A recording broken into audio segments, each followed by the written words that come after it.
Hello everyone, Daniel from DePIN Hub over here.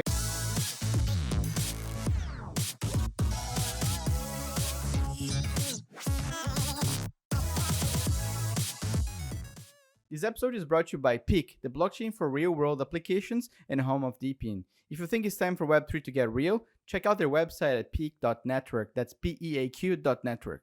Hello everyone, Daniel from DePIN Hub over here, and today we have Phil, founder of Arweave, a network of decentralized gateways and domains that power the permaweb. Thanks so much for being on the podcast, Phil. It's a pleasure to have you here today to talk about something that I find super interesting. I don't understand so much about permaweb yet. I hope to learn something with you. To get started, let's introduce yourself and how did you get here? Yeah, thanks, Daniel. Thanks for having me on. Can't believe it was a couple months ago where I saw you at ETH Denver coming by our booth there. And looking back, it's definitely been a long journey. I never thought I'd be founder, CEO of anything. My background was always in computers. As comp sci graduate way back, and kind of went into the IT realm. So as a system administrator, ran ops for different environments, more on like the infrastructure side. Kind of grew up, so to speak, and ended up managing different teams and ended up being more of an architect. Again, designing big systems in the cloud or on premises, mostly things relating to like collaboration or like email platforms, document management systems. And I think it was in 2017 or so, I was just constantly on the lookout for something new, right? I was kind of getting a little bored with being an enterprise IT and things going so slow and really not having the level of innovation that got me into computers to begin with, right? I used to, like growing up, I build computers, make, online communities and kind of on the forefront of the internet, like some of those things. And I had lost that working at a big corporate job. So I was a big Microsoft fanboy, kind of still am now. But I saw that they had, it was like an Ethereum alliance or something with Microsoft and Ethereum. And I was like, oh, that sounds cool. Ethereum, I had heard of Bitcoin, but I didn't really understand the power of a blockchain or decentralized networks or anything like that. But it was Ethereum where it's just like, okay, let me do some more research. And I went down the rabbit hole and I was like, okay, so I can run this myself. And, again, my background's infrastructure. So I built an Ethereum miner, slapped together, gosh, I forget what they even were, what the level of card even was back then. But I think there was 8 of them or 7 of them in a rig. It was really hot. It's really loud. I didn't expect it to be so loud. And I'm like, all right, this is cool. I'm like running the world computer, but it didn't really click. The rewards were okay. But I was definitely felt like just this new wave of innovation. Like, okay, it didn't fully click with Ethereum, but like, wow, this is like decentralized tech is huge. And is going to be way bigger than it was in 2017. So I was doing some other research, and that's where I saw Arweave. And of course, there's like tons of scams and all kinds of stuff going on in 2017, 2018. But Arweave seemed really different. They had this model of pay once, store forever. And I was like, wow, that's pretty different. Everything is a subscription. And, how could this kind of technology work? That seems like it's magic, right? So I dug into that. And it was fascinating. And I started mining Arweave and operating in their test net and like really getting to know like how the thing worked, which again, looking back on it, is just crazy to think how small it was and how tiny the community was. But it's very reminiscent of like some of the earlier things I had done on the internet in terms of finding something new, building a community, and just having that excitement. And I was hooked really on Arweave then, in 2018. The rest is history, right? No, the rest is history. Yeah. No, I remember that I was there 2017. It was how scary it was in terms of like the ICO, everywhere. So many scams happening. There's so many things everywhere that, I think I said it before in the podcast. Like I didn't join the Ethereum ICO because, it was like, okay, it's another scam because a friend of mine thought about that.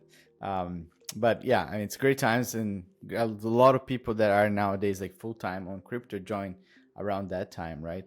And I remember looking at Arweave back then, but I definitely didn't have the time, and I was like very busy with my personal life to do it. But I was really like this idea of like storage.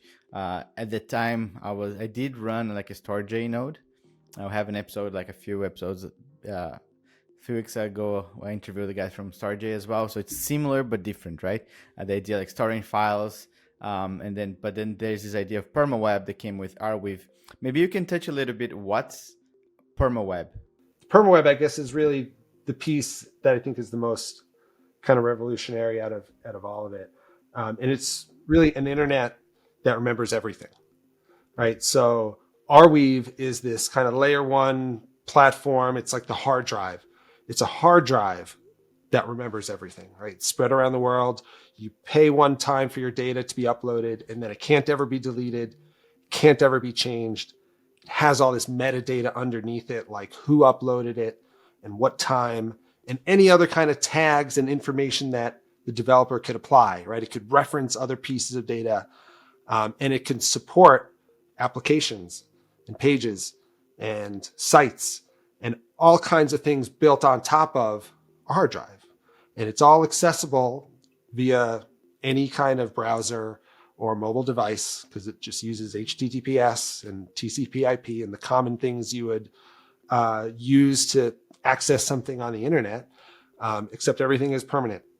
And as the data builds up on it, it just unlocks new potential for analyzing and understanding the different references. And it means that you can't be deplatformed anymore. It means your blog that you uploaded and kind of forgot about or stopped paying the bill will still be there, right? And that was something that I really started to experience kind of growing up, was like all this stuff I used to do on the internet or did on the internet way back.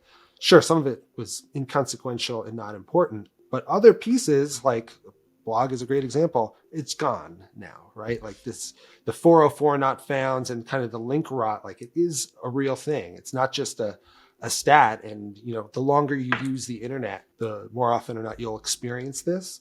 And really that's what the permaweb is meant to solve, right? So Arweave solves data replicated and incentivized at scale. And the permaweb is the piece on top. And that's really where the RIO network comes in to facilitate the apps and pages and data that are stored on it and provides the access to users and developers alike. Yeah, this idea of permaweb blogs that you were talking about, I was just remembering that I had a Blogger account. I don't even remember 2000. I don't know, 2001, 2002 that Google released that. And yeah, that's gone, right? Like I had some, silly things, that doesn't matter, but it's kind of like a memory that if you think now, like that's completely gone. I think Google even probably deleted everything that was in there. So it's kind of like permaweb is the idea of like permanent storage that lives on Arweave, which is the layer one blockchain.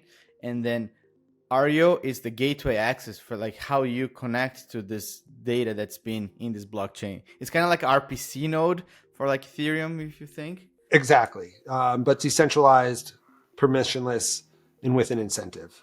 And yeah, that's because Arweave is just hyper focused on storage, right? When you upload a file, you pay into this endowment, and that goes to pay for the storage of your data for a really, really long period of time. And the nodes are purely responsible for replicating that just to nodes. So it's like really good. That's like a really focused protocol for storage. But an app like ArDrive, for example, needs more than just storage, right? You need an index, you need a cache, you might need some friendly names to access your data, and you might need access to those nodes, like really performant access that is highly available and online. So yeah, it's like, I think Infura maybe is a centralized example of something for Ethereum. The RIO network is kind of like that, but again, it's also doing indexing and there's friendly names. So it's kind of a lot of things, all hyper focused on Arweave and really making the permanent web a real thing. How did you come up with the idea to build this tool? Yeah, that's definitely a really good question. And I mean, my kind of journey as an entrepreneur has taken me in a few different directions. When I quit my job and kind of started the whole journey, my initial focus was on an app called ArDrive, which is a Dropbox app, but for Arweave. So you get all that power of permanent storage in a Dropbox-like experience. Because again, I was leaving kind of infrastructure and that thing, and I was like, you know what? I want to make something that everybody can use, right? And our mission at Permanent Data Solutions, our company, is to get permanent storage in the hands of everyone. And it really started with ArDrive, like literally a mobile app. It's in your hands. You can use Arweave. So that was really the initial focus. And as we started building ArDrive, maybe a year and a half into it, we saw that this access layer, or the gateways as they're called, there was kind of too many centralized dependencies. There's Arweave.net, which is the main community gateway that has been used. There wasn't any alternative to it, right? You can run one of these yourself. And here we are saying, hey, there's ArDrive. It's an app where you'll be able to store your data forever, and you're going to want to access it, 10, 20, however many years. So we realized the incentives weren't fully aligned there.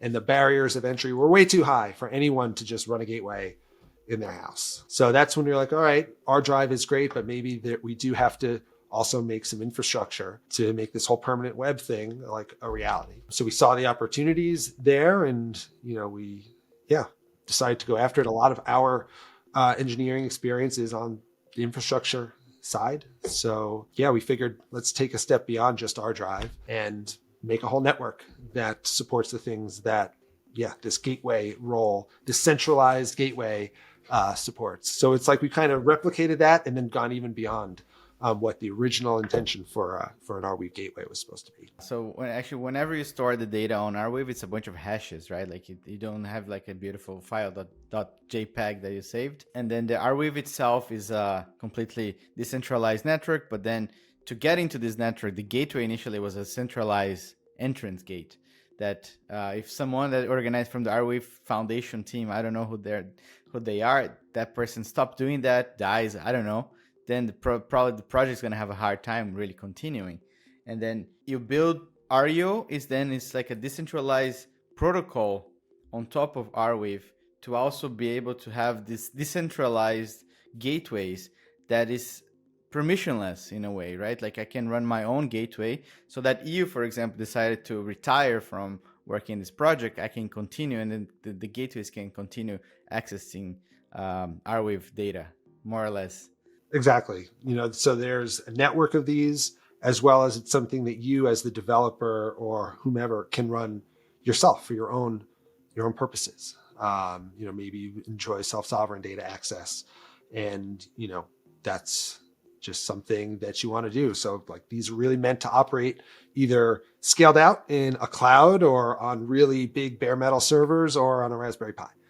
And that was by design to be really modular and flexible and really fast, because there's, a lot of usage of Arweave already, billions of requests a month on that main gateway, Arweave.net. So, the software has to be able to scale and meet that kind of demand. And then on top of that, you have the domain names, right? How does that work? That works in a couple really important ways. So why do we have the domains? Well, again, thinking of accessing data right now, you said before, when you upload a file, it's a hash, right? It's broken down into a bunch of chunks, and then it's represented by an Arweave transaction ID. If I want to share that with you, I would go to arweave.net or any gateway / the transaction ID. Now, if you don't know any better, that might look like a scam or a spam link. And this, dawned on me when I was sharing a link on LinkedIn.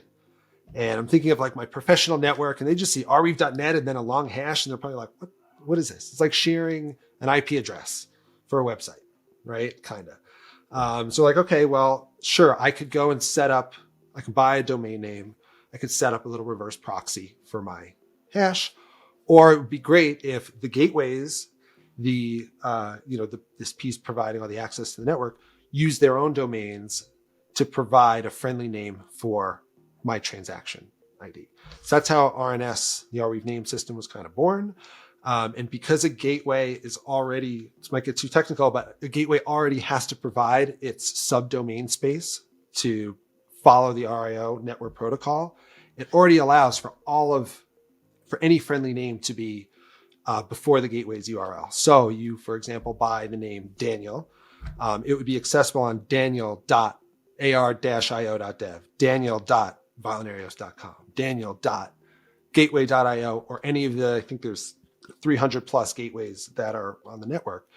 So your friendly name is resilient across, we like to say, an endless amount of TLDs, right? It's not like just .eth or .nft or any single domain, it's all of them. So yeah, friendly names are easier to remember, easier to share.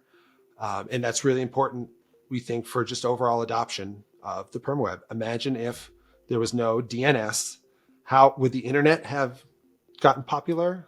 I don't know. It'd be a lot hard to remember those IP addresses. Or have one person that updates a text file every day to add and remove Yeah. the IP addresses. So the second important piece, the name system, is it's part of one of the services that funds the operations of the network. So to buy a name, you spend the IO token, and that goes into, similar to Arweave, an RIO network protocol balance that pays for the serving and resolution of this name in perpetuity. So this is part of the RIO network and some of the tokenomics that we're trying to design to really make that also a reality. Again, if you're buying a friendly name now, you're going to want to use that 1, 10, however many years in the future. And the RIO network has to be incentivized to continually serve that name and its Arweave data. I think there's a lot of people who they bought, ETH names or Solana like domain names, and they forget to pay after a year and they lose it. That's I guess that's a problem that this mentality has to fix, right? Like this permaweb should also be permaweb with the perma domains. I guess that makes a lot of sense. For me to running a gateway, I'm gonna get paid in these IO tokens as well, like to providing this gateway service. I guess that could be like the DePIN angle. One of the DePIN angles that you have on RIO, right? Yeah, definitely. So the gateways form the network. They follow the different protocols, like serving names, like observing one another, and they're rewarded in IO tokens. And they have to stake those IO tokens to also join the network. So there's that element as well. Do you have a slashing mechanism, or are you going to implement in the future? How far are you guys on the development of the gateways right now? Yeah, really, really good question. Slashing is something that we've gone back and forth on a lot. If we were to look at an older version of our white paper, we did have a governance aspect, which also involved slashing of gateway operators. And we found that some of the cryptographic guarantees that we should really have on such a mechanism just weren't achievable for us at the time. And, we decided to pull that out. So really the incentive mechanism slashes in a sense of withholds future rewards. So if you're found as misbehaving by the network, that will lower your rating, which will ultimately penalize you for receiving rewards in the future. So again, you have to stake the tokens. You can't withdraw them immediately. So it's kind of like you have to lock up capital. And yeah, you sacrifice your rewards if you are a misbehaving node. And we found that that's okay enough for this start. You mentioned kind of where we're at in the development. It's very much the V1 of the network. But at this point, we are complete for this first version in terms of the white paper has been released, for a few months now, with the set tokenomics and the major network utilities, and all of the development for our smart contract, which is based in SmartWeave, another kind of niche Arweave technology, has all been complete for a while. And we've basically just been in testnet, running the protocols, seeing how people behave, and how the protocols react in different scenarios.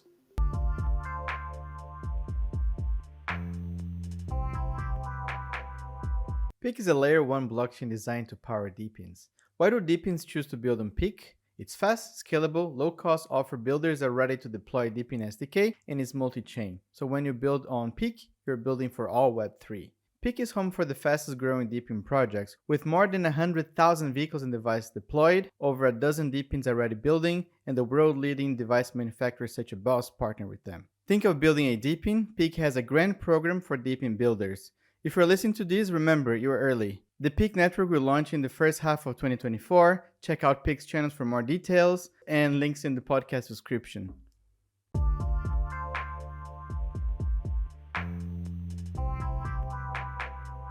Yeah. So one question that I like to ask, like, what are the challenges and like some of the challenges you guys faced by trying to build the system from the beginning, right? Like, I'm sure there's a lot of things that happen. And then you guys, how did you overcome that and things that you're still having to figure it out on this network? Yeah, so it's a really good question because again, it's important to kind of reflect on the challenges that you may face. So not necessarily prioritizing these, but I think one challenge is open source software, right? We're heavily pro open source. So it's, as a startup, it kind of means a lot of your IP is open, right? People can see how they made these changes. Let's take that. Sure, let's credit them or not. And you don't necessarily know who's doing that. But we really believe that open source software is part of the whole decentralization kind of big picture. It's a very important facet of it. That's not to say everything we do is open, but most of it is, 9 times out of 10, like if I even have any idea for code, like it'll just be open like by default. So I think that can be hard for teams, but something that's really important. I think another challenge for us has always been the fact that we're all based in the US. So, some of the tokenization pieces, it's just constantly a challenge navigating that. It's hard to see other teams be very willy-nilly with the token and say whatever they want, whether they're teams that are related to us or not. But it's like we're constantly seeing that, and we're very utility focused. We're kind of anti, meme, that kind of thing. And that's harder, right? Because that doesn't necessarily capture people's attention, and I think another big challenge, couple, big challenges for us, maybe just relating to the journey of how we got here. But, I mentioned it was, I think in 2021, end of 2021 is when we really decided to go, into the RIO network and doing decentralized gateways. And part of that work was to partner with the Arweave Foundation Forward Research and take over the management and operations of Arweave.net, that biggest gateway, and optimize it and make it easier and open source all the code and kind of turn it into one of these new RIO nodes. And yeah, it's been hard to build the new thing while operating the really big clunky thing, right? That has to perform really well for the whole community for free. So that's been another challenge, kind of flying the plane while building a new version of it. That's definitely not easy. Yeah, I mean, I completely get it about the meme coins and stuff like that. This is also a hype, right? Like, I think what you guys are building is something permanent, and it's gonna be much longer lasting than a lot of those meme coins that are just pump and dump schemes that are out there. And also, you guys are building something that's very valuable. I think it's super valuable for humanity in terms of like, okay, let's store data that's not gonna be lost. And a lot of times it's not as exciting in terms of as a picture of a little monkey that's jumping around, or Pedro song playing next to it. But I really like value what you guys are building, and it goes a lot with my mentality in terms of I started a hackerspace in Brazil back in 2011. So we were talking a lot about this like data privacy security. At the time, we're talking about a lot about Tor network. Now much more focused on the ATOR instead of Tor, if it would be the case. But yeah, there's a lot of cool things that happens. And another thing that I'd like to bring it up is, like you say, you guys are based in the US, right? And then I guess the crypto regulation in the US is pretty tricky as well, right? Do you guys have a company in the US and another like company foundation somewhere else that you guys are going to launch the token from, or are you guys going to do everything from the US? I'm trying to figure out the right path to go. But yeah, we do have a token, and we do feel that it's necessary for the big picture of the RIO network for it to function permissionlessly with a unit of value that's really tied to the network. So for our mainnet launch, we do have a foundation that's been set up, the RIO Foundation in the Netherlands. So that's, kind of the organization that's really responsible for ensuring the ecosystem is bootstrapped. And, we've reserved some tokens to help the foundation accomplish that and kind of reinvest in the ecosystem and in new teams and, things like that. So yeah, it certainly hasn't been clear what the path is, but, we're really trying to do this in a way where the first version of the network that's launched has all of the pieces in it to truly operate outside of the bounds of the team. That's really important for us, right? Like I said before, like previous version of the white paper, we had governance and certain foundation controls and like multi-sig access. And it's really important for us and for me to not have any of that in the contract, for better or for worse. So it's another thing, like you asked, what's difficult about doing this? Well, operating in this kind of way where you can't make any changes to the code once it's live is another thing that just requires more planning and is difficult. But it also, I think, means it's truly unstoppable and permissionless. So yeah, it's kind of what we're trying to go for the mainnet launch, and what the RIO Foundation is really going to try to uphold. Yeah, that's beautiful. You guys have a timeline more or less for the launch? So Or it's like alpha? Timeline, if you would have asked me a year ago, then we'd already be launched. It's really hard to say right now, especially because there's a new decentralized supercomputer in town called AO. I don't know if that's come across your radar yet, but it's a new platform that's getting built on Arweave. That's that compute layer. And again, the Arweave network, it's just the hard drive, right? RIO gateways, all right, that's like the access. That's like the I don't know, the network card or the bus. This is a compute layer that's being added, and we're investigating that and whether or not it makes sense to move our smart contract functionality over to AO, because that can unlock new scale for us, new functionality potentially down the road from the contract perspective. Still keeps us focused on Arweave and permanent storage, because AO is something that uses the gateways to get data in and out of Arweave. So we're exploring that and what that could mean for the RIO network. So it probably means any kind of mainnet launch probably is not until the second half of this year. And in the meantime, we're also trying to explore other ways to keep the community excited and engaged. I mentioned testnet has already been open for months now, right? We've done a lot of testing. So because mainnet isn't going to be until the second half, we were looking at doing a new quest program called the RIO Experience. And we were looking at rewarding users who have used the permaweb in any way, shape, or form, rewarding them experience points, which then translate to our mainnet rewards. So we're just playing around with those things now. We actually closed our pre-registration for it at the end of last week, but the actual main registration should be open soon. I don't know when this podcast will hit the streets, but we're really excited to do something like that. We used to do these kinds of gamified airdrop things with our drive. We had like some Counter-Strike themed airdrops that we did way back. So it's exciting to like get back in this spirit of rewarding people who have used the permaweb while we continue to move on to mainnet, which soon. Won't be until a little bit later. Soon. Hashtag soon, TM. Yeah, TM. And is there anything else on the roadmap that you'd like to share with the listeners? Well, the EXP stuff is definitely the biggest. That's top of mind for me. We're right in the process of really kicking up that campaign and growing our community. So that's first and foremost.